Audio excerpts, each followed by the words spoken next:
알지 못해도 주님이 기억하시는 예배, 우리들의 성령에 불타는 금요일, 우물궁에 오신 여러분들을 환영합니다. 샬롬, 반갑습니다.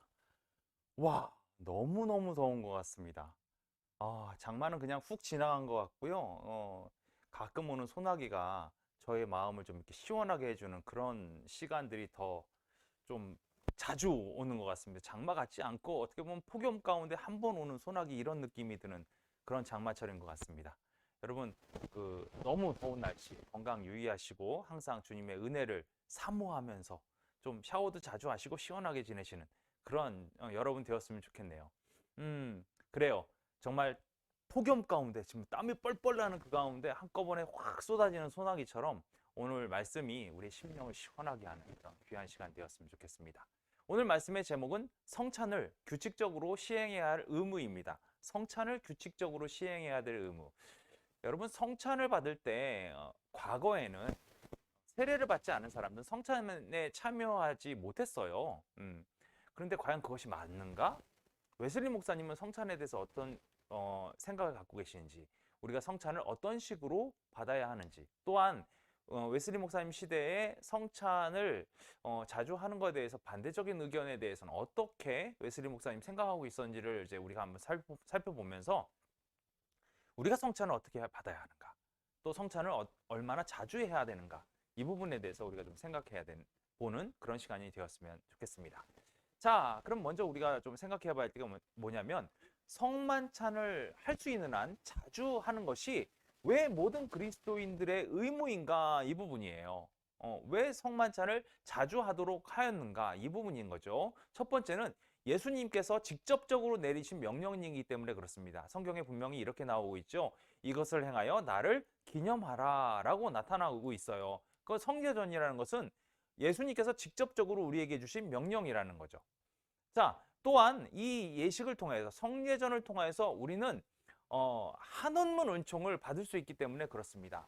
과거에 지은 죄에 대한 용서, 그리고 현재 우리의 영혼을 새롭게 하는, 그리고 우리의 영혼을 좀 더 강하게 하는 그 은총이 이 성례전을 통해서 우리에게 주어진다는 거예요.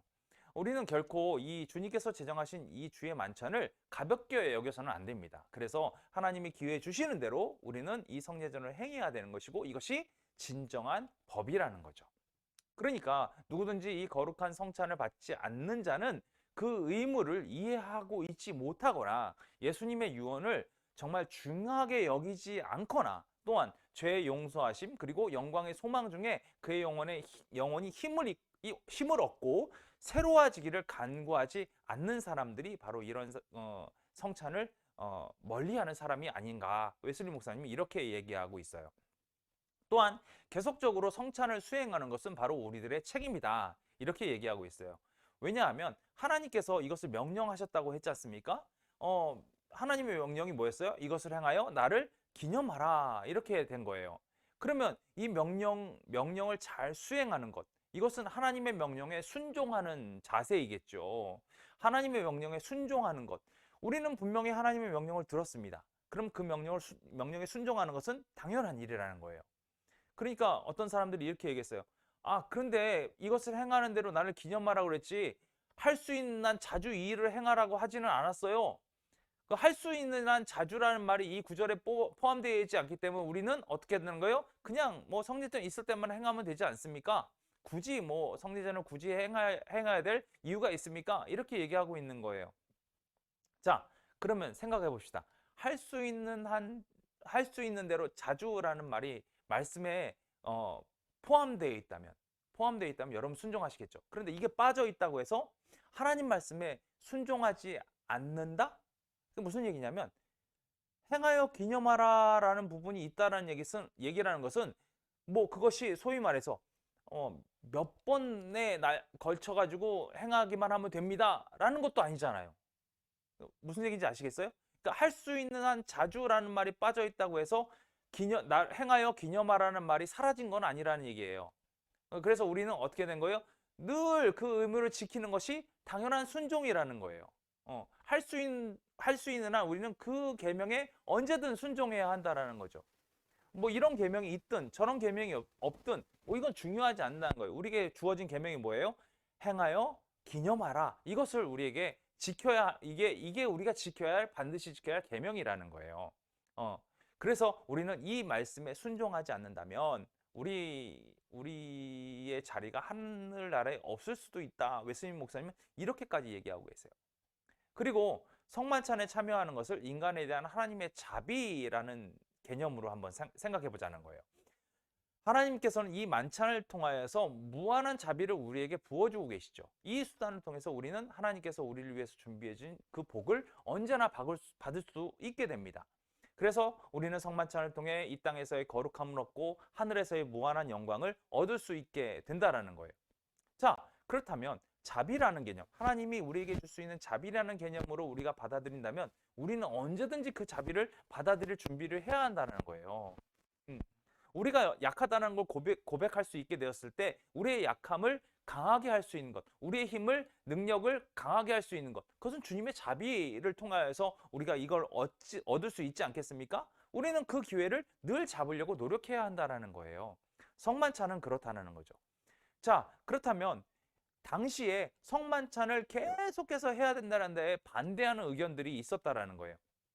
그들이 말하는 가장 큰 핑계는 뭐냐면 나는 성만찬을 받을 자격이 없습니다, 이거예요. 그들이 말하는 구절이 있죠. 사도 바울을 통해 누구든지 이 떡과 포도주를 의미 없이 받는 자는 저주를 받을 것이다 라고 성경에 기록되어 있기 때문에 나는 저주를 받지 않기 위해서 성만찬을 받지 않겠습니다 라고 얘기하는 사람들이 있다는 거예요. 자, 이 말씀은 웨슬리 목사님 이렇게 얘기하고 있어요. 성만찬을 먹고 마시기에 자격이 없다라는 것을 말하는 게 아니라는 거예요. 모든 사람은 성만찬을 먹고 마시기에 자격이 있다라고 얘기하고 있는 거예요. 무슨 얘기인지 아시겠어요? 그러니까 그 소위 얘기해서 자격이 있고 없고가 아니라 사도 바울은 이 성만찬을 가치 없이 먹고 마시는 것을 경계하는 거예요. 이것을 그냥 우리 소위 얘기해가지고 식사하듯이 이렇게 먹는 것을 경계하는 것이지 그 사람이 자격이 있다 없다를 얘기하는 것은 아니라고 얘기하고 있는 거죠.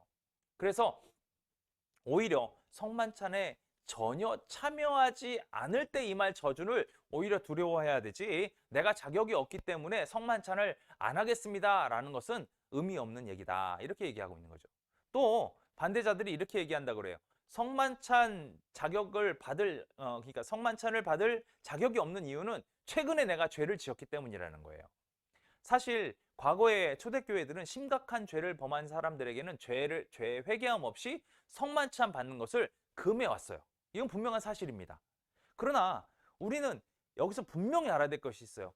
성만찬을 받을 자격이 없는 이유가 최근에 죄를 지었다고 한다면 회개한 이후에 만찬을 받으라는 것이지 성찬에 전혀 참여하지 말라는 것은 아니라는 거예요. 성찬이 열렸습니다. 우리가 은혜를 받을 그 기회가 열렸어요. 주의 자비가 그 자리에 있습니다. 자, 내가 만찬을 받기 이전에 내가 죄가 진 게 분명히 기억났어요. 그럼 내가 뭘 먼저 해야 한다는 거예요? 받기 전에 주님 앞에 회개하는 거예요. 엎드려 기도하라는 거예요. 가치 없이 받으라는 게 아니에요. 회개하고 주님 내가 정말로 죄를 졌습니다. 용서해 주십시오. 주의 자비를 간구합니다. 이것이 중요하다는 것이지 회개하지 않고 성만찬에 참여하라 이 얘기는 아니라는 거예요. 그러니까 우리가 먼저 뭘 해야 된다는 거예요? 나의 죄를 주님 앞에 고백하고 만찬에 참여하는 것 이것이 중요하다. 이 얘기를 얘기하고 있는 거죠. 또 반대자들은 이렇게 얘기하고 있어요. 자신이 성찬에 참여하는 사람이 지켜야 할 그런 거룩한 삶을 살 자신이 없다라는 거예요. 그렇게 사는 사람처럼 행세할 자신도 없다라는 거예요. 웨슬리 목사님 이렇게 얘기하고 있어요. 만약에 한 주일에 한 번씩 고백하는 그 고백을 따라 여러분이 살 수 없다면 1년에 한 번 행하는 약속 따라 살 수도 없다라고 얘기하는 거는 마찬가지 아닙니까? 그렇다면 당신은 차라리 태어나지 않는 것이 나았을 것입니다. 웨슬리 목사님 좀 강력하게 얘기하시죠. 왜냐하면 당신이 주의 만찬에서 고백해야 되는 모든 것을 당신이 공헌하고 지켜야만 하는 것이기 때문입니다. 여러분 잘 아셔야 돼요. 지금 이 사람이 얘기하는 것은 자신이 그런 거룩한 삶을 살 수 없기 때문이라고 얘기하는데 그렇지만 지금 웨슬리 목사님은 그렇다면 당신은 만찬에서 고백하는 모든 것을 공헌하고 지킵니까? 이렇게 얘기하고 있는 건 마찬가지예요. 당신이 이대로 따라 살 수 없다고 말하는 것은 기독교를 포기하자고 말하는 것과 마찬가지입니다. 이렇게 얘기하고 있어요. 우리는 그대로 살 수 없는 존재들입니다. 여러분 잘 아시죠? 그렇게 살 수 없어요. 그렇게 살 수 없기 때문에 우리는 어떻게 사는 거예요? 끝까지 주님 매달리면서 사는 거잖아요. 주님의 자비 구하면서 하는 거잖아요. 안 되기 때문에. 우리가 그렇기 때문에 주님 앞에 엎드러지는 마음으로 주의 성찬에 나가는 거예요. 또 반대자들은 이렇게 얘기하죠. 해야 할 일이 너무 많기 때문에 성찬에 참여하기 위해서 해야 할 준비를 할 시간이 없습니다. 여러분 그렇다면 과연 어떤 일이 당신의 과거의 죄를 회개하고 죄인들을 위하여 죽으신 예수 그리스도를 믿으며 당신의 삶을 수정하고 모든 사람에게 덕을 끼치는 일에 방해가 될 수 있습니까? 웨슬리 목사님 이렇게 질문하고 있어요. 당신이 구원의 자리에 들어가도록 가로막는 일이 아니라면 그 어떤 일도 당신이 성찬을 위해 준비하는 일을 막을 수는 없습니다. 하나님께서는 당신에게 시간이 허락되는 한 기도로 준비하고 나오라고 명령하셨어요. 심지어 만일 시간이 없으면 그냥 나오라고 명령하셨어요. 지금 다 이게 핑계라는 거예요. 성찬하러 나갈 수가 없습니다. 이거 다 핑계라는 거예요. 시간이 없어서 안 됩니다. 다 핑계라는 거예요. 하나님께서는 뭐라고 얘기했어요? 시간 없으면 그냥 나와도 된다 그랬어요. 이것이 어떤 자리이기 때문에 구원의 자리로 들어가는 은총의 수단이기 때문에 그 자리로 나오라고 얘기하신 거예요. 이런 핑계가 될 수 없습니다. 또 번번이 성찬을 수행하는 것에 대해 성찬에 대한 우리의 경외한 마음을 줄어들게 만드는 거예요. 그러니까 너무 많이 성찬을 하게 되면 성찬 자체의 거룩성이 사라지게 된다는 거예요. 정말 말도 안 되는 얘기죠. 하나님께서는 내 말을 너무 자주 순종하면 하나님에 대한 말씀의 경외심이 사라지니까 순종하지 말라고 말씀한 적 있습니까?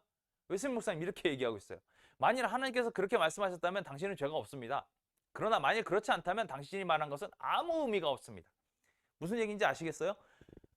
하나님 말씀이 하나님의 말씀의 이 거룩함이 떨어지게 될 수가 있으니까 우리는 이 말씀을 자주 순종하면 안 됩니다. 이렇게 말한 적 없잖아요. 우리의 신앙적 경외심이 떨어지니까 우리는 하나님 말씀 만나는 것을 점점 줄어들어야 됩니다. 이렇게 얘기한 거 없잖아요. 여러분 우리가 성찬을 수행하면 수행할수록 시간이 지나면 지날수록 결코 하나님을 향한 경외심은 더 늘어나면 늘어나지 결코 줄어들진 않죠. 더욱더 굳건해지고 증가된다는 것을 우리는 체험할 수 있게 된다는 거예요. 그러니까 우리는 늘 성찬을 가까이 하고 주님 앞에 나가는 것을 더욱더 열심히 해야 한다는 거죠. 또 반대자들이 이렇게 얘기합니다. 성례전을 그렇게 오랜 세월 계속해 왔지만 기대했던 그런 유익은 얻지 못했습니다. 여러분 한순간에 우리에게 유익이 있진 않아요. 성찬을 한다고 바로 유익이 생깁니까? 그러나 하나님께서 우리에게 명령하시면 우리는 그것이 유익이 있든 없든 간에 하나님이 원하시는 대로 우리는 행하는 것이 순종의 자세이고 그리스도인이 해야 될 방향이라는 거예요. 우리는 그렇게 행하는 동안, 그렇게 사는 동안, 주님의 명령에 순종하는 동안, 우리가 알지 못하는 동안 더욱 강건해지고 하나님의 사업을 행하기에 점점 더 온전해지고 계속 그렇게 될 것이라는 거죠. 적어도 최소한 죄나 유혹에 넘어가지는 않게 될 것이고요. 뒤로 넘어지는 일도 없을 거라는 거예요. 지금 당장 효력을 느끼지 못한다고 해도 성찬을 할 수 있는 한 자주 받아야 될 충분한 이유가 우린 있다라는 거죠. 여러분 진정으로 성찬을 받을 준비가 되었는가 생각해 보면서 성찬에 점점 자주 임해 보시면 우리는 그 안에서 더욱더 많은 은총을 얻게 될 것이다 라고 웨슬리 목사님이 얘기하고 있어요. 또 반대자들이 이렇게도 얘기한다고 해요. 교회가 1년에 3번만 참여할 것을 명령하고 있습니다.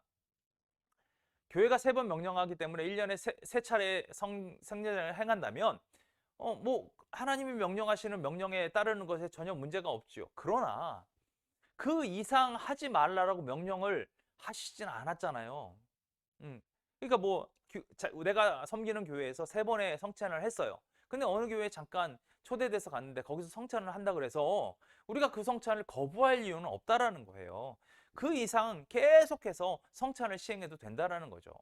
그런 것은 교회의 명령을 핑계 삼으면 안 된다라는 거예요. 여러분 우리가 성찬에 대해서 우리가 웨슬리 목사님의 그 어떤 그 생각들에 대해서 좀 알 수 있는 계기가 됐으면 좋겠는데 성찬은 다른 것이 아니라는 거예요. 어떤 행위가 아니라는 거예요. 성찬은 주님의 자비의 그 시간이고 또한 은총의 수단이라는 거예요. 그러니까 우리는 늘 주님 앞에 나아가서 주님께서 나의 죄를 위하여 흘리셨던 그 피, 그 찢기셨던 그 살을 경험하고 그 행사에 우리가 참여함으로 인하여서 우리가 은총을 받고 은혜를 받는 복을 받는 그런 시간이라는 거예요. 그렇기 때문에 성찬은 늘 같이 우리가 의무적으로 계속해서 행해야 될 일이며 그것을 우리가 간구해야 될 일이라는 거예요.